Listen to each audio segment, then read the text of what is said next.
जीवन में कई बार हम जब गलत निर्णय लेते हैं तो इससे हमारे जीवन को कई बार नर्क का भी सामना करना पड़ता है। और अगर हम हमारे जीवन में सही फैसला ले लेते हैं तो हमें सफलता पर जाने से हमें कोई नहीं रोक सकता। नमस्ते दोस्तों, स्वागत है आज आपका अपने YouTube चैनल पर। तो आज मैं आपको बताऊंगी एक बौद्ध कहानी के माध्यम से कि जीवन में हमेशा सही निर्णय कैसे लें। तो हम आइए जानते हैं दोस्तों इस कहानी के माध्यम से। तो एक बार एक नगर में एक बौद्ध भिक्षु रहते थे। वो बहुत ज्ञानी थे और वो बहुत ध्यान लगाते थे। उनके ध्यान की महिमा बहुत दूर दूर तक बहुत वो प्रसिद्ध थे। उनको लोग जानते थे। उनके पास अपनी समस्याओं को लेकर आते थे और वो उनका चुटकियों में समाधान कर देते थे। कोई भी उनके पास अपनी समस्या लेकर आता था तो वो ध्यान लगाते थे और चिंता करते थे, सोचते थे और उसको उस समस्या का समाधान बताते थे। एक बार वहाँ गांव में एक युवक आया।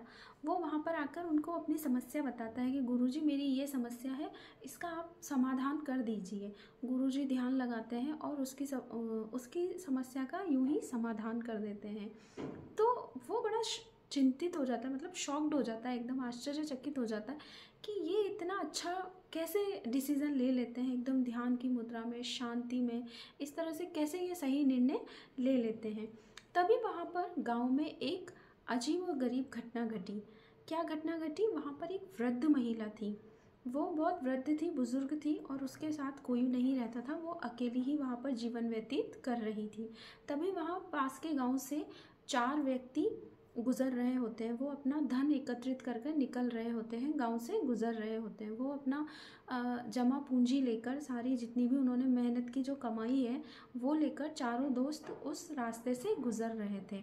गुजरते गुजरते लंबा बहुत रास्ता था तो वो बहुत थक जाते हैं। थकने के बाद उन्हें ये महसूस होता है कि अब हमें कहीं विश्राम कर लेना चाहिए। तभी वहाँ पर उन्हें उस वृद्ध महिला की कुटिया नज़र आती है। वो उस कुटिया के अंदर दरवाज़ा खटखटाते हैं तो देखते हैं वहाँ पर वृद्ध महिला दरवाज़ा खोलती है। वो उस महिला से आग्रह करते हैं, हाथ जोड़कर निवेदन करते हैं चारों दोस्त कि हे माँ जी, हम बहुत थक गए हैं, क्या हम आपकी कुटिया में यहाँ आज का रात गुजार सकते हैं? तो वो वृद्ध महिला कहती है, ठीक है बच्चों, तुम आज रात को यहाँ पर रह सकते हो, सो सकते हो। अच्छा बच्चों, मैं मेरे लिए खाना बनाने जा रही हूँ, क्या तुम्हें भी खाना बना दूँ? तो वो चारों दोस्त को भूख तो लगी ही होती है। वो कहते हैं, हाँ माँ जी, आप हमारे लिए भी खाना बना दीजिए। तब वो महिला खाना बनाने जाती है तो वो चारों दोस्त जाकर उस वृद्ध महिला से कहते हैं, माँ जी, ये हमारे जीवन भर की पूंजी है, इन्हें आप अपने पास संभाल कर रख लीजिए। सुबह जब हम चारों दोस्त साथ में आपसे ये लेने आए तभी आप इसे दीजिएगा। कोई एक अकेला अगर लेने आता है तो उसे मत दीजिएगा। तो वो कहती है, ठीक है, तुम मुझे ये दे दो, मैं इसे संभाल कर रखूँगी। इतने में रात में वो निश्चिंत होकर चारों दोस्त सो जाते हैं। सुबह होती है तो वो महिला अपने खेत पर काम करने के लिए चली जाती है। जब वो चारों दोस्त उठते हैं तो उनमें से एक दोस्त बहुत बदमाश टाइप का होता है ना। क्या होता है, एक दोस्त बहुत बदमाश होता है।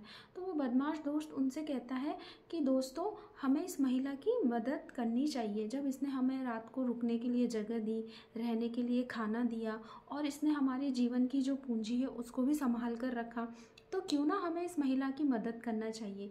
तुम्हें ऐसा नहीं लगता? तो तीनों दोस्त भी बोलते हैं, हाँ हाँ, हमें ये करना चाहिए। तो वो उसकी तरफ चले जाते हैं, जहाँ वो खेती कर रही होती है उसके खेत में चले जाते हैं। तो चारों दोस्त में जो वो बदमाश दोस्त था वो रास्ते में ही सोचता है कि इन तीनों को मैं कैसे रोकूं।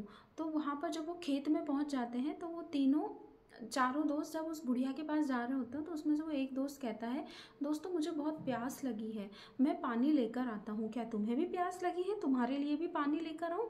तो वो तीनों दोस्त भी चलते चलते थक जाते हैं, खेत में काम करने लग जाते हैं। काम करते करते वो भी बहुत थक जाते हैं। तो वो कहते हैं, हाँ हम यहीं रुकते हैं, तुम जाकर हमारे लिए पानी लेकर आओ। तो वो वहाँ जाता है। वृद्ध महिला भी वहीं खेत में काम कर रही होती है। तो उस महिला से कहता है वो जो बदमाश होता है कि माँ जी, आप हमारी वो धन की पोटली दे दीजिए, हम अब जा रहे हैं चारों दोस्त। तो जैसा कि शर्त के अनुसार महिला उससे कहती है, बुजुर्ग महिला, कि तुमने तो कहा था कि तुम चारों दोस्त आओगे, मैं उसे ही ये पोटली दूंगी, तुम अकेले आए हो तो मैं ये तुम्हें नहीं दूंगी। तो वो बहुत चालाक होता है। तो वो तीनों दोस्त भी जो दूर बैठे पानी के लिए इंतज़ार कर रहे होते हैं, तो वो वहाँ से वृद्ध महिला के पास से उनकी तरफ ऐसे हाथ से इशारा करता है, क्या मैं ले आऊँ? तो वो दोस्त सोचते हैं कि ये पानी के लिए पूछ रहा है, तो वो कहता है हाँ ले आओ। तो वृद्ध महिला के सोचती है कि चलो इन तीनों की भी राज़ी है और ये पोटली लेने आया है, तो वो पोटली उस एक बदमाश दोस्त को दे देती है। वो बदमाश दोस्त उस पोटली को लेकर चला जाता है, जिसमें उन तीनों दोस्तों की भी पूरी मेहनत की कमाई होती है। जब वो तीनों दोस्त बहुत काम करके थक जाते हैं, वो इंतज़ार करते करते सोचते हैं, तो वृद्ध महिला के पास जाते हैं कि माँ जी, हमारा दोस्त आया था आपके पास पानी के लिए।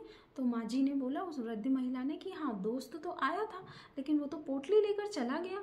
तो वो तीनों दोस्त बड़े क्रोधित हो जाते हैं। वो कहते हैं माँ जी, जब हमने आप पे इतना भरोसा किया, जब हमने आपको बोला था कि जब हम चारों दोस्त आए आप उसे ही ये पोटली दीजिएगा, फिर आपने उस मेरे एक अकेले दोस्त को ही क्यों पोटली दे दी। तो वो कहती है कि उसने तुमसे पूछा तो तुम लोगों ने कहा, तुम तीनों ने कि हाँ ले आओ, तो मुझे लगा कि ये तुम पोटली मंगा रहे हो और तुम लोग गांव की तरफ, तुम्हारे गांव में जा रहे हो। तो वो बड़े क्रोधित हो जाते हैं कि माँ जी आपने ये अच्छा नहीं किया, अब हम क्या करेंगे। वो ऐसे सर पकड़ के वहीं रोने लग जाते हैं और वो माँ जी को बहुत बुरा भला कहते हैं तीनों दोस्त कि अब इसका निर्णय कौन करेगा, हमारे जीवन की कमाई माँ जी पूरी नष्ट हो गई, अब हम क्या करेंगे, तो इसका फैसला अब राजा ही करेगा। तो वो बहुत क्रोधित होते हैं। तो वो तीनों दोस्त मिलकर वहाँ के गांव के राजा के पास जाते हैं और राजा से न्याय की मांग करते हैं। राजा जी हमें न्याय दीजिए, इस महिला ने हमारी जो जीवन की कमाई थी वो उस दोस्त को दे दी, जबकि हमने इससे कहा था कि जब हम चारों दोस्त आए तो ही उसे हमें देना। तो राजा पूरी बात ध्यानपूर्वक सुनता है और उस बूढ़ी महिला को राज दरबार में उपस्थित होने का आदेश देता है। तो राजा के सैनिक जाते हैं और उस वृद्ध महिला को उस दरबार में लेकर आते हैं। तो वो राजा बहुत नाराज़ होता है और उस वृद्ध महिला से कहता है कि तुमने ऐसा क्यों किया, तुमने इनकी धन उस एक को ही क्यों दे दिया। तो वृद्ध महिला कहती है कि राजा जी, इसमें मेरी कोई गलती नहीं है, मैंने इनके कहने पर ही वो धन दिया था। तो राजा बहुत क्रोधित होता है क्योंकि राजा का न्याय ही सर्वोपरि होता है। तो राजा उससे वृद्ध महिला से कहता है कि अब तुम्हें इन तीनों का धन लौटाना पड़ेगा, यही मेरी आखिरी फैसला है। तो वृद्ध महिला बहुत रोने लगती है। वो ये कहती है राजा जी, मैं इतना धन कहाँ से लाऊंगी, मैं तो बुजुर्ग महिला हूँ, वृद्ध महिला हूँ, मेरे पास इतने पैसे नहीं हैं। तो राजा बहुत क्रोधित होता है और वो कहता है मैं कुछ नहीं सुनना चाहता, तुम्हें इसका धन देना ही पड़ेगा। और वो वहाँ से चली जाती है। जाते जाते उसे वही बहुत ज्ञानी ध्यानी बौद्ध भिक्षु मिलते हैं रास्ते में। तो ज्ञानी बौद्ध भिक्षु पूछते हैं कि माँ जी आप क्यों रो रही हैं। तो वो सारी कहानी जो है उनको बौद्ध भिक्षु को बताती है कि मेरे साथ ये हुआ। तो वो बौद्ध भिक्षु ध्यान लगाकर एकदम उस महिला से कहते हैं कि ये फैसला गलत है, राजा ने बिल्कुल गलत फैसला किया है। तो वो कहती है ऐसा कैसे, राजा तो हमेशा सही निर्णय लेता है और इसमें मेरी ही गलती है।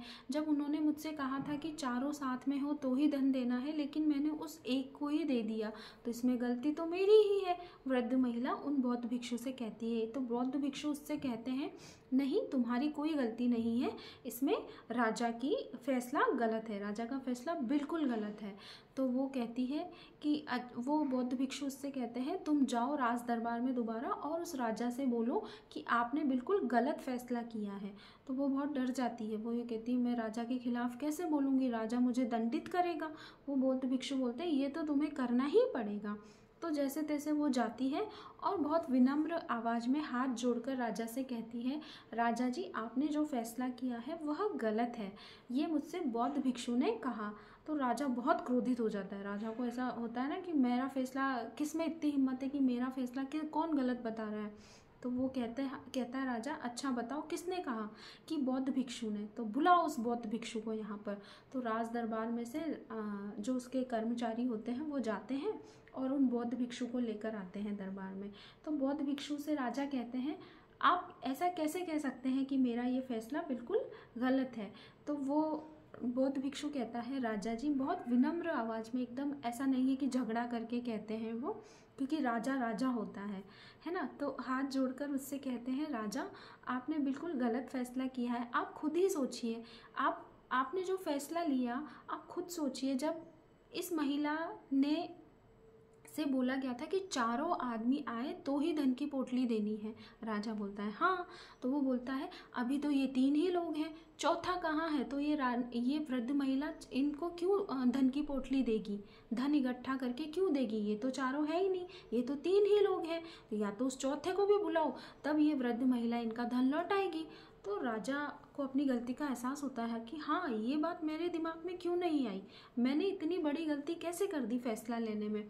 तो राजा हाथ जोड़कर बहुत अपने आप पर बहुत उसे गंदा फील होता है, और मतलब बहुत हाथ जोड़कर साधु के सामने कहता है, हे साधु, मेरे मन में ये बात क्यों नहीं आई? तो बौद्ध भिक्षु उससे कहते हैं कि राजा, आपने जो फैसला लिया कि आप दिन भर के कार्य में बहुत व्यस्त होते हैं, आपके पास 100 कार्य होते हैं करने के लिए, तो आपने जो ये फैसला लिया, ये सिर्फ आपने एक कहानी सुनी और आपने फटाक से एकदम जल्दबाजी में फैसला सुना दिया। आप इस कहानी के इस बात के अंतर तक नहीं गए, अंदर तक आपने नहीं सोचा, ध्यान लगाकर शांति पूर्वक आपने ये नहीं सोचा, और आपको लगा कि यही फैसला सही है, तो आपने ये निर्णय ले लिया।